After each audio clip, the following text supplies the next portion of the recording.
rafetlu kàddu yi nga fi total 3 minutes nag dafa bariwul mais damay attirer sa attention rek monsieur le ministre fi nga commencé sa politique fi nga commencé wane sa bopp muy Kër Massar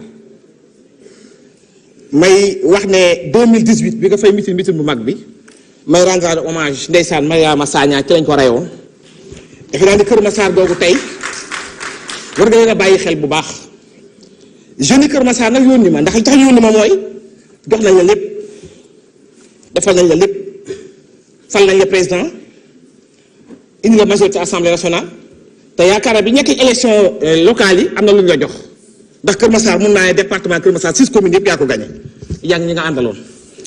monsieur le ministre jeunes yi Kër Massar di wax nag ne ba léegi bu ñuy dem di football dañuy dem Malika wala Yëmbal Mbaaw wax la ngeen dimbali ci sa budget bi li ma dégg nga wax fii dimbali ba ñu am terrain bu mag stade bu mag au niveau de Kër Massar.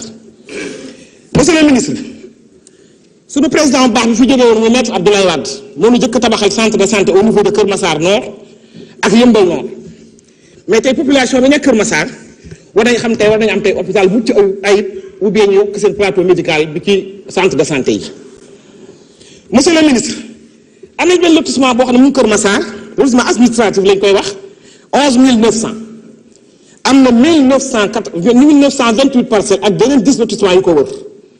lotissement boobu ba léegi fi may waxee yow amul benn tali bu fa jàll dugg fa mais non seulement amul tali bu fa jàll dugg fa mais bassin ci biir Kër Massar yépp dañ ko renverser foofu ak APEX moo nekk diggante Kër Massar APEX pour ñoo fexe ba ndox mi jàll dem géej ñu am problème yooyu. monsieur le ministre bi ñëwee département bu Kër Massar dañ koy sant président Macky Sall moo ñu defaloon département au niveau de Kër Massar mais département bi mu ne dañ ko ci sant nag ndax nit ku boo bëggee fukk mu jox la juróom da ngay sant yàlla mais dañu wax ne Kër Massar département mënu ko yor ndax Kër Massar ci biir Dakar lañ ko implanté yàlla moo dogal na kër la nag dañu naan kër te Kajoor lay nekk mais Kër Massar bi ci biir Dakar la ne ñu woon yàlla nag département boobu ba ñu ko may defal ñu ko ville ndax nekk département ñu am 300 millions ci budget nga xam ne président conseil départemental sax dafay jaaxle dafay sa am problème pour génn bëggoon nañ ngeen dimbali ci département de Kër Massar ñu modifier def ko ville dinañu amal solo trop monsieur le ministre je vous remercie. Merci beaucoup honorable Fatou Sow. Honorable Saliou Ndione mën nga ñëw jël sa kàddu. Honorable Mayabe Mbaye se prépare.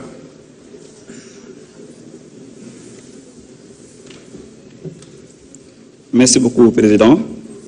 Monsieur le Premier ministre, Mesdames et Messieurs les membres du gouvernement, chers collègues honorables députés. Pendant que l'ancien régime a légué à sa jeunesse une vie chère, un accès presque impossible à l'emploi, un taux de chômage élevé, un environnement des affaires hostile à l'entrepreneuriat et des libertés bafouées, vous, Monsieur le Premier ministre, vous avez su insuffler de l'espoir à cette brave jeunesse.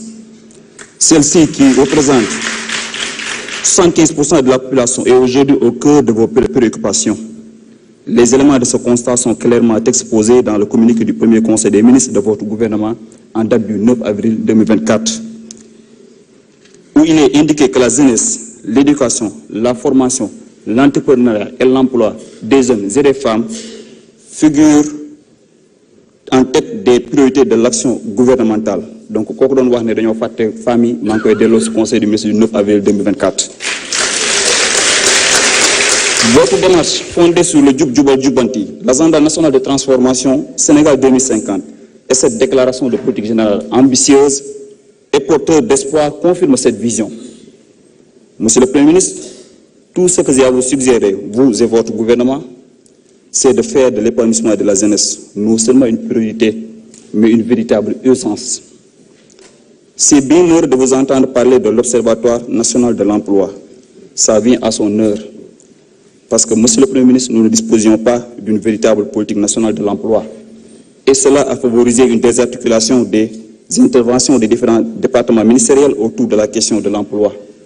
Donc, il vous revient de nous en proposer une en conformité avec le référentiel. Ensuite de l'Observatoire, il faut penser à regrouper tous les départements qui interviennent autour de l'emploi et de la jeunesse, comme un ministère de la jeunesse, de l'emploi et du travail, afin de faciliter la coordination et la communication et de garantir une meilleure appropriation des mesures. Ce département pourra assurer plus efficacement le pilotage des politiques d'emploi, l'accompagnement et l'orientation des jeunes et veiller à leurs conditions de travail à travers une administration du travail renforcée et dynamique. Monsieur le Premier ministre, parmi les legs déplaisants des régimes précédents, il y a un difficile accès à la terre. Gars yi mëx nañ suuf sépp te mëxkat suuf bu mag bi mu ngi ci 15e législature bi. Monsieur le Premier ministre, qu'est-ce que vous êtes prêt à faire en sus des salutaires audits et suspension de lotissement pour faciliter l'accès à la terre aux plus jeunes? Êtes-vous prêt à l'issue des audits à récupérer les terres indûment acquis pour les restituer acquis de droit? Que dire de la gestion nébuleuse du domaine national par des maires véreux qui se sucrent sur le dos de la population? N'est-il pas temps d'immatriculer toutes les terres du domaine national afin de contribuer à faciliter l'accès à la pleine propriété? Le code du domaine national a fini de montrer ses limites. Pour terminer, je voudrais attirer votre attention sur les soucis environnementaux du département de Rufisque. Ses habitants sont confrontés à un problème d'assainissement, d'avancée de la mer et de la pollution de l'air. Si on prend le cas spécifique de Bargny, nous avons la présence de la Sococim, de la centrale à charbon qui ne respecte pas les normes environnementales et un port minéralier et vraquier. En plus d'une deuxième cimenterie, la Sensim, et d'une usine de sidérurgie Tossiali. Un projet que vous connaissez bien parce que vous l'avez révélé au grand public en 2019. Nous attendons la prise de mesures urgentes pour freiner l'avancée de la mer, pour mettre en place un réseau moderne d'évacuation des eaux pluviales, mais également suspendre toute nouvelle installation d'industries polluantes compte tenu du fait que les impacts cumulés de ces projets pourraient impacter dangereusement sur l'environnement et la santé des populations. Monsieur le Premier ministre, yaakaar gi rëy na yéen bi diis na waaye xam nañu sa yëg-yëg xam nañu sa pastefu te jàppal ne ndawi Sénégal ñoo ngi sa ginnaaw te dañu la jàppale nga réussir say mission. Jërëjëf. Merci beaucoup, honorable Saliou Ndione. Honorable Mayabe Mbaye, vous avez la parole. Honorable Ousmane Sonko se prépare. أعوذ بالله من الشيطان الرجيم بسم الله الرحمن الرحيم والصلاة والسلام على رسول الله. Président ñu ngi lay nuyu, monsieur le Premier ministre ñu ngi lay nuyu di nuyu gouvernement bi di nuyu collègues yi. Président ñu ngi lay sant bu baax a baax ci prestation bi ñu wan ñu xel dal ci lool waaye président ñun man ñi nag dañ ñu cofal tuuti rek mooy bëgg fàttali la benn mbir mooy ñun retraité yëpp ay aînés lañu waaye aînés yëpp duñu retraité ba tax na président charte bi dafa am problème ñu bëgg rek seen gouvernement bàyyi xel mag ñi baax a baax a baax bàyyi leen xel nag mu ngi doore ci li nga xam ni moom la retraité yëpp di jooy mooy ñu revaloriser la pension ku ne xam na pension bi ni mel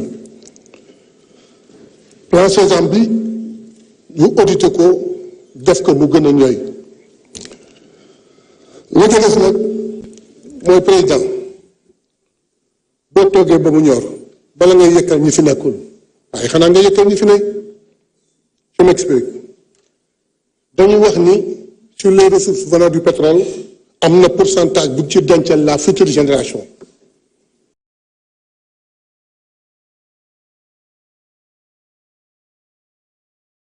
bu baax la alhamdulilah waaye génération bi fi nekk màggat liggéey ba seen doole jeex nan lañ ci boole nan lañ wutal benn pourcentage jox leen ko ensuite ñu fay leen constater que 50% des ménages sont encore gérés par les aînés il faudrait que ñu ba leen bàyyi xel di leen jàppale di leen dimbali. ñu ñëw patriarche